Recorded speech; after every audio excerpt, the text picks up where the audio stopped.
인생을 살다가 보면 이 찬양처럼 사망의 그늘에 앉을 때도 있고 내 힘으로는 도저히 해결할 수 없는 어려움에 처할 때가 종종 있습니다. 그런 인생 가운데에는 발버둥을 치면 칠수록 그리고 더 깊이 빨려 들어가는 수렁 같은 시간이 있을 때가 있지요. 오늘 우리가 접할 본문에는 바로 그 절망의 밑바닥에 던져진 한 사람이 등장을 합니다. 바로 선지자 예레미야입니다. 우리 예레미야서 38장 6절을 찾아보겠습니다. 예레미야서 38장 6절입니다.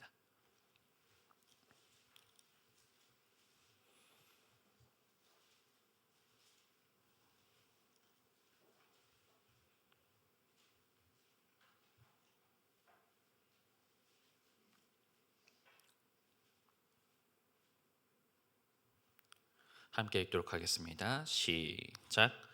그들이 예레미야를 취하여 시위대 뜰에 있는 왕의 아들 말기야의 구덩이에 던져 넣을 때에 예레미야를 줄로 달아내리웠는데 그 구덩이에는 물이 없고 진흙뿐이므로 예레미야가 진흙 중에 빠졌더라. 아멘. 예레미야는 하나님의 선지자였습니다. 그런데 그는 왜 이토록 비참하게 진흙 구덩이에 빠져야 했을까요? 당시의 긴박한 배경에 대해서 잠시 살펴보겠습니다.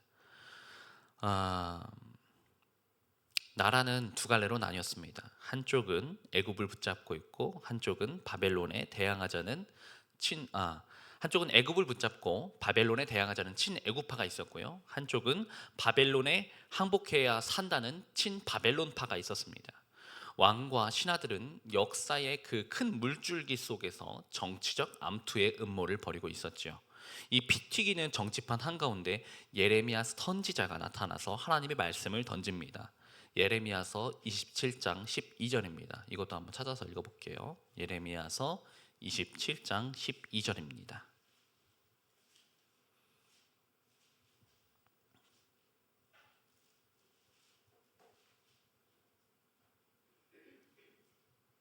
한 목소리로 읽겠습니다. 시작. 내가 이 모든 말씀대로 유다 왕 시디기야에게 고하여 가로되 왕과 백성은 목으로 바벨론의 왕의 멍에를 메고 그와 그 백성을 섬기소서. 그리하면 살리이다. 아멘. 바벨론의 왕의 멍에를 메고 그와 그 백성을 섬기소서. 그리하면 살리이다. 이 말은요, 우리나라가 힘이 없으니 황복하자 이런 말만 숨어 있는 게 아니고요. 하나님의 정하신 징계를 달게 맞으라는 뜻입니다. 맞으라. 하지만 이 말은 현대 우리가 듣기에도 상당히 거북한 말입니다. 이, 이 상황을 한번 상상해 봅시다. 전쟁이 터졌습니다. 전쟁이 터졌는데요. 적국이랑 우리나라가 있는데 적국에서 두드려 맞을 위기에 있는데 야, 이거 우리나라가 잘못한 거니까 이거 하나님이 시작하신 전쟁이다. 하나님이 준비하신 매다. 이거 매 맞아야 된다. 항복하고 두드려 맞아야 된다. 만약 누가요 지금 이 시간에 이렇게 얘기를 한다면 북한이랑 우리나라랑 전쟁하고 있는데 대한민국 너 잘못했으니까 북한한테 두드려 맞아야 돼 이런 말 했다고 한다면요 우리는 그를 향해 뭐라고 말했겠습니까? 배신자, 매국노, 스파이 아마 이렇게 말하지 않았겠습니까? 이 이야기를 들은 예레미야 선지자의 이 말을 들은 신하들은 고관들은 분노했습니다. 자신들의 권력과 자존심을 건드리는 예레미야의 눈엣 가시였습니다. 결국 그 고관들은 왕을 쫓아가고 시드기야 왕을 압박하면서 예레미야를 차가운 진흙 구덩이 속에 던져 버리게 되었습니다. 그래서 그 진흙 속에서 예레미야 선지자는 천천히 죽어가야만 했지요. 나라는 망해가고 있고 정치는 양쪽으로 쫙 갈라져서 부패해져 갔고 왕은 무능했습니다. 거대한 역사의 물줄기 앞에 예레미야 선지자는 너무나도 작고 무력했지요. 유다 왕국도 마찬가지였습니다. 예레미야 선지자는 진흙 속에서 천천히 죽어가고 있고 하나님의 말씀은 진흙 속에서 천천히 잊혀가고 있고 하나님의 공의는 무너진 것처럼 보였습니다. 세상은 이제 예레미야 선지자가 끝났다고 말합니다. 그런데 여러분, 이 짙은 절망의 끝에서 하나님은 전혀 뜻밖의 사람을 사용하십니다. 전혀 뜻밖의 사람을 깨우고 계셨습니다. 오늘 우리는 이 어두움 속에서 하나님께서 길을 어떻게 내시는지, 그리고 그 길이 우리에게 어떤 복음의 소망이 되는지 한번 알아보겠습니다. 이 절망적인 상황에서 누군가가 나타나서 예레미야 선지자를 도와야겠지 않겠습니까? 그렇죠? 근데 과연 누가 그럴 수 있겠습니까? 왕이요? 그의 신하들이요?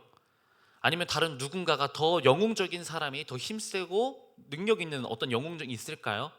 오늘 성경은 우리에게 전혀 엉뚱한 인물을 하나를 소개를 합니다. 한 흑인 내시가 있었습니다. 흑인 내시요. 그의 이름은 에벳 멜렉이었습니다. 여러분, 에벳 멜렉 들어보셨습니까? 에벳 멜렉. 한번 따라해 볼까요? 에벳 멜렉. 이름이 좀 생소하고 발음도 좀 어렵죠, 그렇죠? 에벳 멜렉. 흑인 넷이라고 했습니다. 넷이는요, 가문을 이을 수 없는 존재, 그렇죠? 미래가 없는 존재, 신에게 버림받은 존재로까지도 여겨졌습니다. 하나님의 저주를 받은 존재이며 뿌리를 뽑힌 나무와 같이 아무런 가치도 없는, 아무런 쓸모도 없는 존재로 그 당시 사회는 여겨졌지요. 지금도 마찬가지일 겁니다. 신명기 23장 1절을 제가 읽어드릴게요. 신명기 23장 1절의 말씀입니다.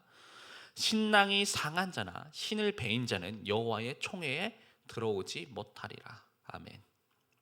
여기서 말하는 신랑은요, 고환을 말해요. 고환. 그리고 신은 요도를 말해요. 음경 말합니다. 그러니까 이 고자는 여호와의 총회에 들어올 수 있습니까? 없습니까? 없습니다. 여호와의 총회가 무슨 뜻이냐? 여호와의 총회, 여호와의 회의.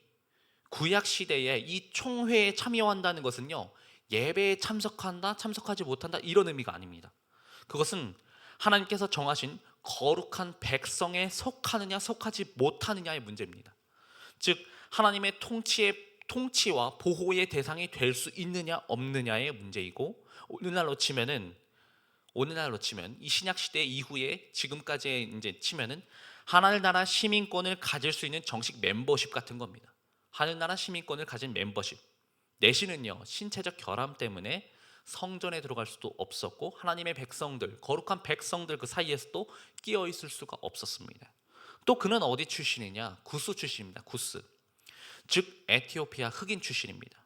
그는 아브라함의 혈통도 아니었고요, 종교적으로는 총회에서 쫓겨난 사람이고 인종적으로는 멸시받는 흑인 이방인님과 동시에 그의 신분은 종이었습니다.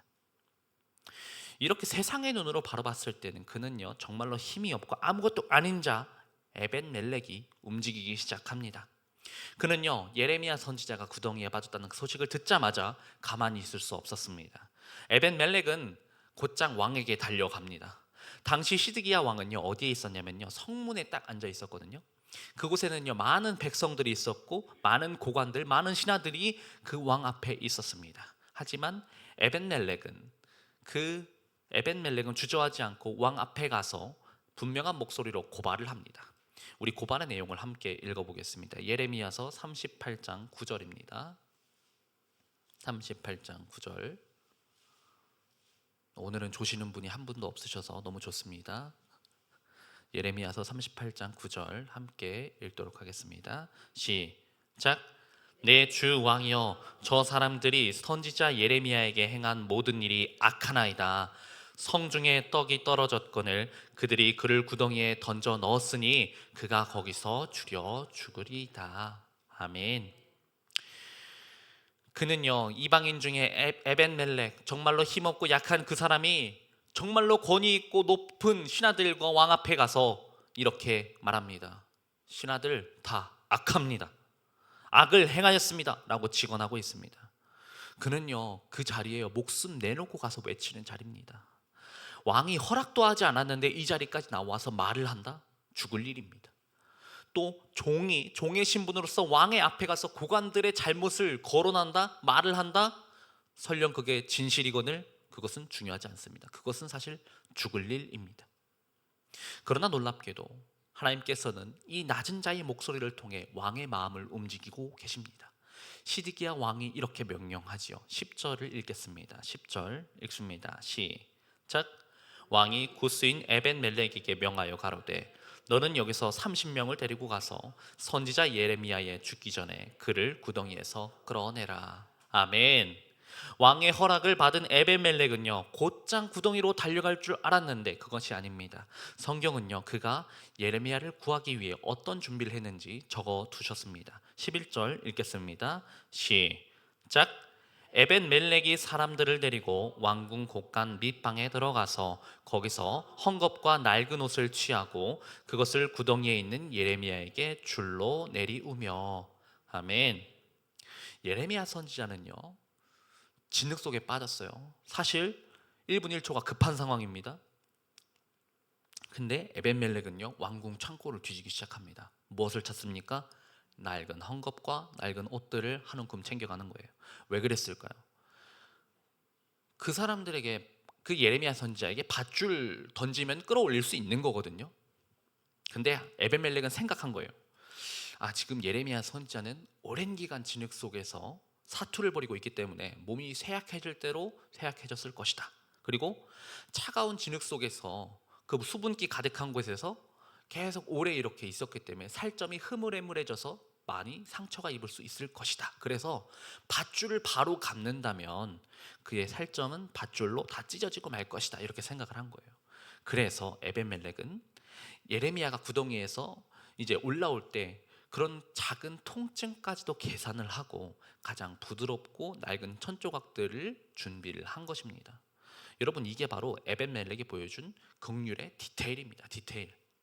누군가를 우리가 돕는다는 것, 누군가를 우리가 구원한다는 것, 단순히 내가 너를 도와줬다 이렇게 생색을 낼 일이 아닙니다. 상대방이 지금 어디가 아픈지, 무엇이 두려운지, 어떤 게 필요한지, 그리고 그 사람이 그 겪을 고통에 대해서 얼마나 그것을 미리 헤아리는 것입니다. 하나님이 보시는 신앙은 바로 이 자리에 있습니다. 헝겊을 덧대어주는 디테일, 세심한 사랑입니다. 세상이 버린 누더기 같은 존재였던 에벤멜렉이 세상이 버린 누더기 같은 천조각으로 세상이 버린 하나님의 선지자를 살려내고 있는 이 장면에서 말입니다. 그렇게 해서 예레미야 선지자를 구출해내고 나서 시간이 흘러서요 결국 예레미야 예언대로요 예루살렘은 바벨론에 의해 무너졌습니다. 바벨론의 군대가 성 안으로 물밀듯이 쳐들어오고 왕궁은 불에 타고 사람들이 비명소리로 가득했습니다. 사람들이 죽고 죽이는 아비규환이 펼쳐졌지요. 시드기야 왕은요 밤중에 도망가려다가 잡혀갔고요 두 눈이 뽑히고 쇠사슬에 묶여서 포로로 잡혀갑니다. 그리고 고관들도 죽었거든요. 그런데 성경은요 이 거대한 파멸의 한가운데 한 사람을 잊지 않으셨습니다. 그것이 바로 에벤멜렉입니다. 39장 17절로 18절을 함께 읽습니다. 오늘의 본문 말씀입니다. 예레미야서 39장 17절로 18절 읽겠습니다. 시작. 나 여호와가 말하노라. 내가 그날에 너를 구원하리니 네가 그 두려워하는 사람들의 손에 붙이우지 아니하리라. 내가 단정코 너를 구원할 것인즉 네가 칼에 죽지 아니하고 네 생명의 노란 물을 얻음같이 되리니 이는 네가 나를 신뢰함이니라. 여호와의 말이니라. 아멘. 온 나라가 망하고 왕조가 끊어지는 그 심판의 칼날이 피해간 자리가 있었으니 그는 바로 한 흑인 넷이 에벤멜렉이었습니다. 세상은 에벤멜렉을 넷이라고 무시했고 흑인이라고 이방인이라고 무시했습니다. 하지만 하나님은 그를 향해 나를 신뢰한 자라고 불러주셨습니다.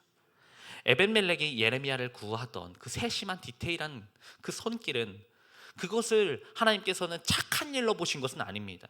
그것은 하나님을 보이지 않는 하나님을 믿는 신뢰함이었고 죽음을 무릅쓰는 믿음의 증거였다고 인정해 주신 것입니다. 여기에 복음의 핵심이 숨어 있습니다.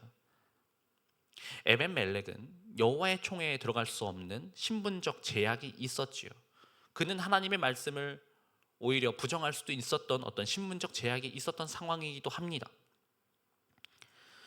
그리고 절체절명의 순간이었죠. 신하들도 죽어나가고 왕도 두 눈이 뽑혀 포로로 잡혀나가는 그런 순간에도 하나님의 꿈은 하나님의 구원의 품으로 돌아오게 됩니다. 에벤멜렉은 하나님의 구원의 품으로 돌아오게 됩니다. 그가 구원받은 이유는 그가 대단한 능력이 있어서도 아니고 그가 했던 어떤 행실 때문도 아닙니다. 그의 신분 때문도 아닙니다. 단 하나, 네가 나를 믿었음이라, 네가 나를 신뢰함이라 라는 하나님을 거역하고 자신의 유익을 쫓아 많은 사람들이 죽어나갈 때 그는 하나님 앞에서 하나님이 옳다고 하는 그 행동으로 자신의 믿음을 가지고 하나님을 믿음을 가지고 나아갔기 때문입니다. 가장 낮은 자리에서 하나님의 사람을 아끼고 하나님의 말씀을 귀하게 여겼던 그 믿음을 하나님께서 보석처럼 귀하게 보신 것입니다. 아멘. 하나님은 우리가 얼마나 높은 자리에 있느냐, 우리가 얼마나 능력이 있느냐, 그것들을 보시지 않습니다. 정말 어려울 때, 정말로 환난이 닥쳐와서 정말로 환난이 닥쳐와서 어떤 어려운 환난 속에 우리가 있을 때에, 우리가 어떤 곳에 처해 있을 때에 누구를 의지하고 누구를 신뢰하는지를 하나님께서는 보시는 것입니다. 에벤멜렉은 노예의 몸이었으나 영혼은 하나님께서 허락하신 가장 자유로운 자녀였고 그의 인생은 하나님이 보시기에는 너무나도 빛이 났습니다. 오늘 우리는 누구보다 빛나던 에벤멜렉을 만나던 시간이었습니다. 에벤멜렉이 예레미야 선지자를 위해서 준비했던 누더기 헝겊을 한번 묵상해 보시기 바랍니다. 이 모습은요, 수백 년이 지나서 그리고 우리로부터는 2000년 전에 이 땅에 오신 예수 그리스도의 모습과 너무나도 닮아 있습니다. 예수님께서도 말씀하셨지요. 마태복음 25장 40절 말씀인데요, 제가 읽어드리도록 하겠습니다. 임금이 대답하여 가라사대 내가 진실로 너희에게 이르노니 너희가 여기 내 형제 중에 지극히 작은 자 하나에게 한 것이 곧 내게 한 것이니라 하시고. 아멘. 에벤멜렉이 예레미야 선지자를 향해 왕의 앞에 나아가고 헝겊을 덧대어준 사건은 하나님께서 그 사건을 믿음으로 받아주셨습니다. 우리도 마찬가지입니다. 우리도 누군가의 아픔을 느낀다고 알게 된다면 그 아픔으로부터 구하기 위해 몸을 던질 때 하나님께서는 그것을 예배로 받으신다는 사실입니다.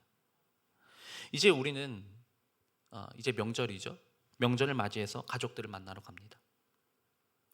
여러분, 하나님께서 우리 가문에 에벤멜렉으로 파송하신 것을 믿습니다. 아멘. 명절에는요, 오시는 분들이 잘된 분들도 계시지만 상황이 좋지 못한 분들, 그래서 표정도 좋지 못하고 자리에 오래 앉아있기 껄끄럽기도 하고, 그리고 그런 사정으로 인해서 모이지 않는 분들도, 자리를 할수 못하는 사람들도 꽤 있는 걸로 알고 있습니다. 그런 불편한 자리에 앉아 있어서 동참하고 있는데, 그런 자리에서 너 왜 그렇게 사느냐, 너 언제 잘 될 거냐, 너 어떤 노력을 하고 있느냐, 이렇게 상처를 후벼 파는 밧줄을 내려줄 수도 있겠지요. 그러나 대신 그들의 수치와 아픔을 조용히 덮어줄 수 있는 사랑의 헝겊을 준비하시기 바랍니다. 이번 명절 사람을 살리는 용기, 상처를 감싸는 긍휼을 품고 가정으로 나아가기를 주님의 이름으로 축원드립니다. 아멘. 우리 함께 기도하겠습니다.